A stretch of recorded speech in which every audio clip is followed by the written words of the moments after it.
ಕೊನೆಗೂ ಇಷ್ಟು ದಿನದ ಪರಿಶ್ರಮಕ್ಕೆ ಏನು ಪ್ರತಿಫಲ ಸಿಗಲಿಲ್ಲ.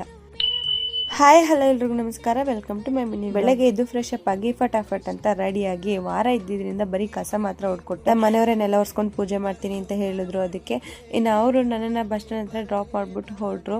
ಇನ್ನು ನಾನು ನಮ್ಮ ಗ್ಯಾಂಗ್ನ ಕರ್ಕೊಂಡು ಕ್ಯಾಂಪಸ್ ಹತ್ಕೊಂಡು ಹೋಗ್ತಾ ದಾರಿಲಿ ಮೆಹಂದಿ ಹಾಕ್ಕೊಂಡು ಸರ್ಕಸ್ ಆಡ್ಕೊಂಡು ಹಂಗು ಹಿಂಗು ತಿಪ್ಟೂರು ಬಿಟ್ಟು ಹೊರಟ್ವಿ.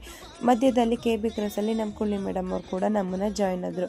ಬಂದಿದ್ದೆ ತಡ ಅಂತ ಈ ಮೇಡಮ್ ಅವ್ರು ಕೂಡ ಮೆಹಂದಿ ಹಾಕೋಕ್ ಶುರು ಮಾಡ್ಕೊಂಡು ಕೊನೆಗೂ ತುಮಕೂರು ಬರೋದ್ರೊಳಗಡೆ ಒಂದ್ ಕೈಯಿಂದ ಮುಗಿಸ್ಕೊಂಡು ತುಮಕೂರು ಬಸ್ ಸ್ಟ್ಯಾಂಡಿಗೆ ಬಂದು ಅಲ್ಲಿ ಸಿಟಿ ಬಸ್ ಹತ್ಕೊಂಡು ಸೀದಾ ಯೂನಿವರ್ಸಿಟಿ ಕಾಲೇಜ್ ತರ ಬಂದು ಇಳ್ಕೊಂಡ್ವಿ. ಇವತ್ತು ಇಲ್ಲಿಗೆ ಬಂದಿರೋ ಕಾರಣ ಇಂಟರ್ ಕಾಲೇಜ್ ಫೆಸ್ಟ್ ಇತ್ತು, ಸೊ ಹಾಗಾಗಿ ಪಾರ್ಟಿಸಿಪೇಟ್ ಮಾಡೋಣ ಅಂತ ಬಂದಿದ್ವಿ. ನಾವು ಕ್ವಿಜ್ ಹಾಗೇನೆ ಡ್ಯಾನ್ಸ್ಗೆ ಪಾರ್ಟಿಸಿಪೇಟ್ ಮಾಡ್ತಾ ಇದ್ವು.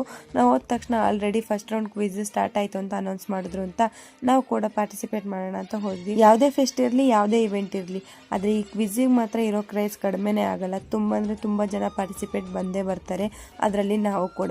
ಇನ್ನು ನಾವು ಫಸ್ಟ್ ರೌಂಡ್ ಕ್ವಿಜ್ ಎಲ್ಲ ಮುಗಿಸ್ಕೊಂಡು ಅದಾದ್ಮೇಲೆ ಊಟ ಮಾಡೋಣ ಅಂತ ಡಿಪಾರ್ಟ್ಮೆಂಟ್ ಹತ್ತ ಹೋಗಿ ಊಟ ಎಲ್ಲ ಮುಗಿಸ್ಕೊಂಡು ಇನ್ನು ರೆಡಿ ಆಗೋಣ ಅಂತ ಹೋದ್ವಿ. ಅಷ್ಟರಲ್ಲಾಗ್ಲೇ ಸೆಕೆಂಡ್ ರೌಂಡಿಗೆ ಸೆಲೆಕ್ಟ್ ಆಗಿದ್ದೀರಾ ಅಂತ ಹೇಳ್ಬಿಟ್ಟು ಕಾಲ್ ಬಂತು. ಅದಾದ್ಮೇಲೆ ಅರ್ಧಂಬರ್ಧ ರೆಡಿಯಾಗಿ ಸೆಕೆಂಡ್ ರೌಂಡ್ ಅಟೆಂಡ್ ಮಾಡ್ಕೊಂಡು ಇನ್ನು ಮತ್ತೆ ರೆಡಿ ಆಗೋಣ ಅಂತ ಬಂದ್ವಿ. ನಮ್ಮ ವಿಪರ್ಯಾಸ ನೋಡಿ ಯಾವ ತರ ಅಂದ್ರೆ, ನಾವು ಫಸ್ಟ್ ರೌಂಡ್ ಅಲ್ಲೇ ಅನ್ಕೊಂಡಿದ್ವಿ ನಾವು ಸೆಕೆಂಡ್ ರೌಂಡಿಗೆ ಸೆಲೆಕ್ಟ್ ಆಗಲ್ಲ ಅಂತ. ನಮ್ಮ ಅದೃಷ್ಟಕ್ಕೆ ಸೆಕೆಂಡ್ ರೌಂಡಿಗೆ ಸೆಲೆಕ್ಟ್ ಆದ್ವಿ. ಇನ್ನು ಅಲ್ಲಿ ಸೆಕೆಂಡ್ ರೌಂಡ್ ಮುಗಿಸ್ಕೊಂಡು ಡ್ಯಾನ್ಸ್ ಇದೆ ಅಂತ ಅಲ್ಲಿಗೆ ಹೋಗೋಣ ಅಂತ ಹೋಗ್ತಾ ಇದ್ವಿ. ಅಲ್ಲಿ ಆಲ್ರೆಡಿ ಪರ್ಫಾರ್ಮೆನ್ಸ್ ಎಲ್ಲ ಸ್ಟಾರ್ಟ್ ಆಗಿತ್ತು. ಅದ್ರ ಮಧ್ಯೆ ಮತ್ತೆ ಥರ್ಡ್ ರೌಂಡಿಗೆ ಸೆಲೆಕ್ಟ್ ಆಗಿದ್ದೀರಾ ಅಂತ ಕಾಲ್ ಬಂತು.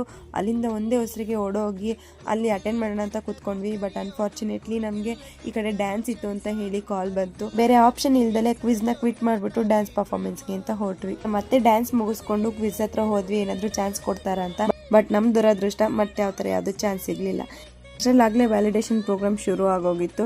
ನಾವು ಅನ್ಕೊಂಡ್ವಿ ಅಟ್ಲೀಸ್ಟ್ ಒಂದು ಥರ್ಡ್ ಪ್ರೈಸ್ ಆದ್ರೂ ಬರುತ್ತೆ ಅಂತ. ಅನ್ಫಾರ್ಚುನೇಟ್ಲಿ ಅದು ಕೂಡ ನಮ್ದಾಗ್ಲಿಲ್ಲ. ಕೊನೆಗೂ ಇಷ್ಟು ದಿನ ಶ್ರಮಕ್ಕೆ ಯಾವುದೇ ರೀತಿ ಫಲ ಸಿಗಲಿಲ್ಲ. ಹಾಗೆ ಎಲ್ಲೋ ಒಂದ್ ಕಡೆ ಇವೆಂಟ್ಗಳ ಬಗ್ಗೆ ಡಿಸಪಾಯಿಂಟ್ ಆಯ್ತು, ಡಿಸ್ಸ್ಯಾಟಿಸ್ಫ್ಯಾಕ್ಷನ್ ಆಯ್ತು. ನಮಗೆ ನಾವೇ ಸಮಾಧಾನ ಮಾಡ್ಕೊಂಡು ನಮ್ಮ ಊರ್ ಕಡೆ ಬಂದಿದ್ದಾಯ್ತು.